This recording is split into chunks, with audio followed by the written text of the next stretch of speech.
അടിപൊളിയായിട്ടുണ്ട് രേണു. അങ്ങനെ നാട്ടുകാർ പലതും പറയും.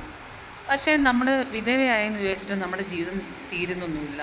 നമ്മളവിടെ നിന്ന് അങ്ങോട്ട് ജീവിച്ചേ മതിയാവും. നമ്മുടെ കുട്ടികൾക്ക് വേണ്ടി വേണ്ട, നമ്മുടെ കുട്ടികൾക്ക് വേണ്ടി എന്നൊന്നും പറയണ്ട, നമുക്ക് വേണ്ടി തന്നെ ജീവിച്ചേ മതിയാവുള്ളൂ. രേണുവിനെ വിടാതെ പിന്തുടരുന്നുണ്ട് സോഷ്യൽ മീഡിയയിലെ ആൾക്കാർ വിടാതെ പിന്തുടരുന്നത് ആ കുട്ടിയെപ്പറ്റി കുറ്റം പറയാൻ. ആ കുട്ടി ചെറുപ്പക്കാരിയാണ്, ഭർത്താവ് മരിച്ചു 1 വർഷം കഴിഞ്ഞു.